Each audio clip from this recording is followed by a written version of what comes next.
اب بچہ بڑا ہو رہا ہے، تعلیم و تربیت کا مسئلہ آ رہا ہے،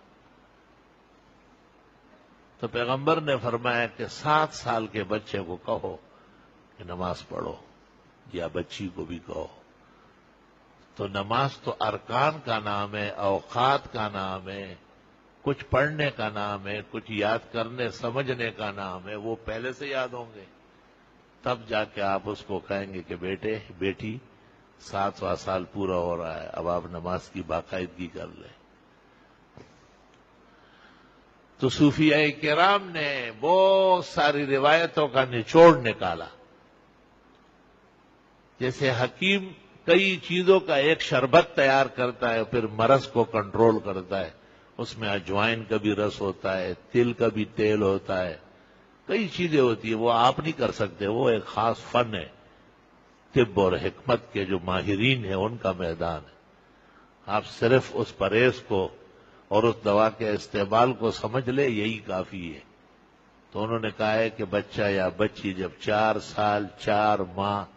دن کی 4 گھڑیاں گزر جائے تو کسی بزرگ سے، کسی اپنے دینی دوست سے،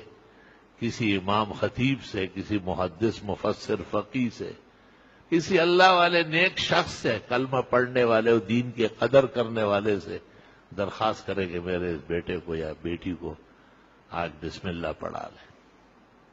وہ بسم اللہ الرحمن الرحیم پڑھا لے۔ اقرأ باسم ربک الذی خلق، خلق الانسان من علق، اقرأ وربک الاکرم الذی علم بالقلم، علم الانسان ما لم یعلم پڑھا لے۔ سورۃ الم نشرح آہستہ آہستہ ایک ایک لفظ ٹکڑا کر کے پڑھا لے۔ اخیر میں رب اشرح لی صدری ویسر لی امری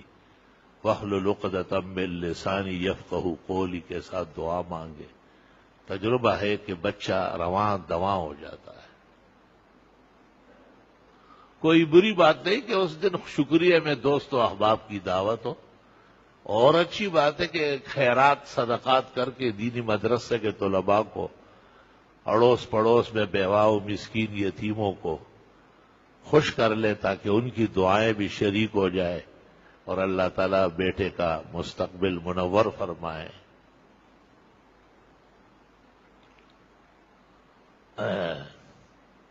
جس طرح بچے کو بسم اللہ پڑھایا جاتا ہے، قرآن مجید کی کچھ سورتیں جو ابتدائی تعلیم سے تعلق رکھتی ہے اور اس کا اثر انتہا و تکمیل و تتمیم پر ہے، اس طرح اس کے لیے ماحول بھی تلاش کیا جاتا ہے۔ اس کو مدرسہ بھی کہتے ہیں، مسجد کا مکتب بھی کہتے ہیں، اور آج کل اندھیروں اور فضا کی خرابی کی وجہ سے دوستوں نے اسلامی اسکول قائم کیے۔ یہاں ہمیں بھی ایک جگہ مل گئی ادارے کے سامنے، اللہ کے فضل و عنایت سے، گو فقیری ہے مگر تہور تو شاہانہ، اور وہ بچے دوستوں کے ہمیں فکر تھی کہ بھئی یہ چھوٹے چھوٹے بچے اور بچیاں کہاں جائیں گے، ان کو ہم کیسے پڑھائیں گے۔ اللہ جزائے خیر دے ہمارے مخلص دوستوں کو، خاص کر عزیزم جنید،